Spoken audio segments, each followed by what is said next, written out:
La rémanence du passing shot est une œuvre donc, qui est issue d'un travail démarré il y a un an sur le complexe des tennis.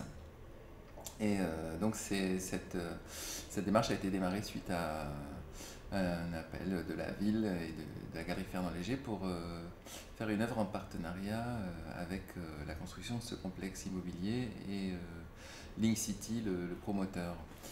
Donc, suite à l'observation du site, une lecture du site, un suivi de la démolition des tennis qui étaient sur place, un suivi photographique, est apparu assez évident l'idée de mettre en place un travail autour de la mémoire, de la trace des, des tennis qui étaient ici à la place des bâtiments en construction. L'observation du site s'est opérée par une série de visites et de photos de la démolition d'abord, qui était assez impressionnante dans ce centre-ville. Les Tennis, c'est une construction assez gigantesque, une halle avec 12 terrains de tennis sur deux niveaux. Et une fois qu'elle était démolie, ça faisait place à un trou béant dans ce centre. Et ce suivi, je l'ai opéré d'abord sur place en rentrant dans le terrain parmi les pelleteuses, mais aussi par un point de surveillance que j'ai découvert après une recherche en haut de la tour Maurice Thorez. La cité Maurice Thorez offre un point de vue assez intéressant parce qu'elle superpose cette zone avec tout le sud parisien du 13e arrondissement et on peut vraiment contextualiser en fait, ce chantier par rapport au reste de l'Île-de-France et de Paris. Et donc à partir de là, j'ai également rencontré le conducteur des travaux, Bouygues, donc qui est voilà, l'entreprise qui construit cet ensemble. J'ai rencontré également l'architecte qui a très vite voulu travailler près de moi et avec lequel on a établi une bonne collaboration pour pouvoir intégrer l'œuvre dans les bâtiments, en faire les plans, faire des devis pour la réalisation et avec le service de l'urbanisme qui était aussi très proche pour négocier auprès de Link City. On a ensemble réussi à trouver un bon dialogue et une bonne circulation des informations entre nous. Voilà, étant donné que Bouygues, le constructeur, et Link City ne sont pas habitués à forcément à piloter des projets artistiques. Si j'ai été sollicité pour ce projet, c'est parce que mon travail en général naît du contexte dans lequel il doit prendre place. Il n'y avait pas d'idée préconçue pour faire quelque chose à cet endroit.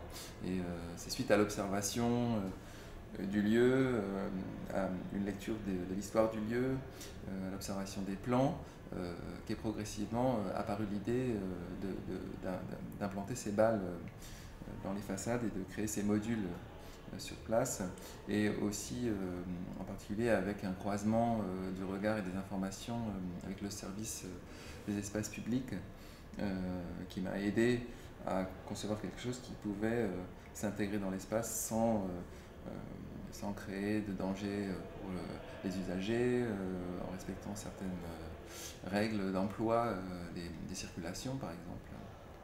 Et avec les habitants évidemment qui ceinturent cet espace en habitant les immeubles autour. Alors la première étape pour cette œuvre a été suite à une remarque, une observation particulière, en fait dans la démolition des tennis, il y avait dans les charpentes des balles qui étaient prisonnières, coincées lors des différentes séances des matchs. Les joueurs avaient bloqué des balles dans la toiture et en démolissant, toutes ces balles se sont trouvées libérées et éparpillées dans les décombres des bâtiments. Et en plus, je savais que rien ne subsisterait de ces tennis, de cette halle, une fois la construction des immeubles réalisée. Et donc j'ai eu envie de travailler sur la question d'archéologie, de mémoire, de traces. Et en même temps, je voulais pas tomber dans quelque chose de, voilà, du souvenir, d'un peu triste, passéiste peut-être. Et c'est pour ça que ce titre, La rémanence du passing shot, avait quelque chose d'un peu humoristique et drôle. Et donc elle est adaptée pour cette œuvre qui est constituée de balles de tennis en béton moulé qui s'inscrivent dans les façades. Tous les jours, dans des moules en latex, c'est du silicone plus précisément, que j'ai réalisé à partir de vraies balles de tennis. Et donc là je vais refaire une série de 11 balles. Donc à chaque fois il y a un petit nettoyage, préparation. Et à l'intérieur des balles je mets une vis en inox qui sert ensuite à la fixation au mur avec une cheville métallique.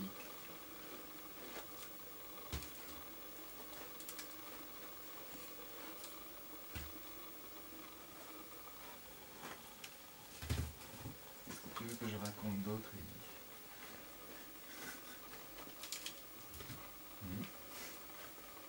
Donc sur l'une des façades, déjà j'ai prévu d'en mettre 39.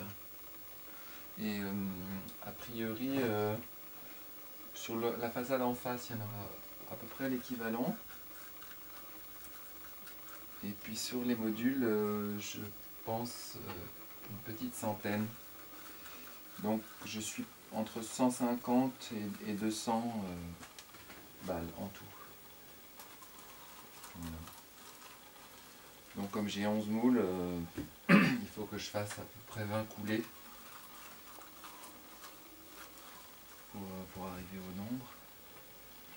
Et puis j'ai pas mal de périodes, j'ai une période d'essai un peu longue avec la calibration de la couleur, parce que les façades sont dans un béton assez clair et assez chaud.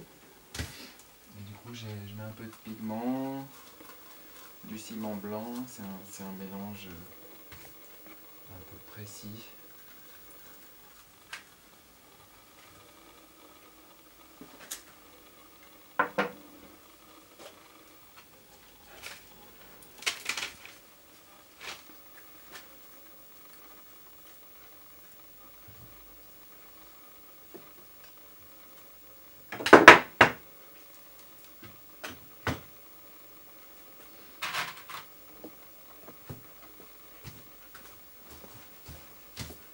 Alors, en fait, il y a plusieurs niveaux de mémoire dans les façades. On a d'abord le béton qui est fait avec du ciment, qui est fait à partir de la craie, qui est une roche fossile, donc avec beaucoup de petits mollusques emprisonnés. Et puis on a ces murs qui sont matricés, donc c'est-à-dire qu'il y a une empreinte avec les banches.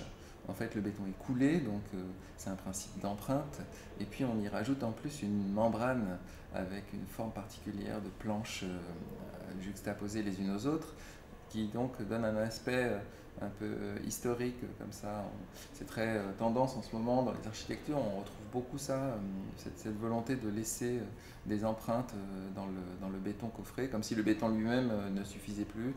Il y a un aspect à la fois décoratif et puis en même temps on peut se poser la question de savoir si les personnes qui habitent en ville ont besoin peut-être d'une mémoire, de quelque chose qui évoque la mémoire en tout cas. Et puis moi j'y ai rajouté une troisième couche de mémoire avec ces balles moulées qui sont rapportées sur la façade comme des fossiles, comme si le béton avait été coulé sur place par terre et que les balles qui traînaient là s'étaient trouvées emprisonnées dans les murs.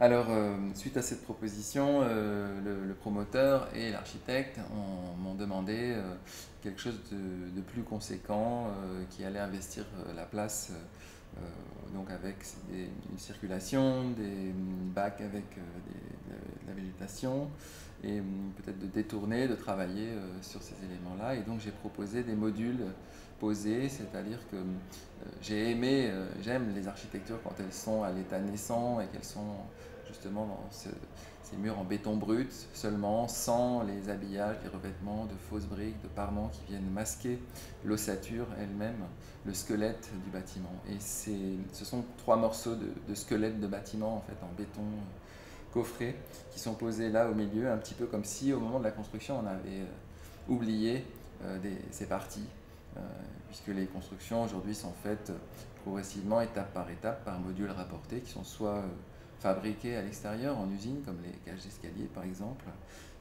ou alors coulés sur place, comme les dalles ou les murs banchés. Et ces 3 modules donc, vont être installés là, un petit peu comme un pôle de rencontre, une espèce de nœud au milieu de cette place ouverte, et qui peut être une sorte de point de rendez-vous, de point de repère, mais aussi, pourquoi pas, d'air pour les enfants pour se cacher, ou s'asseoir pour discuter. C'est pas réellement un mobilier, mais en même temps ça peut être utilisé comme tel.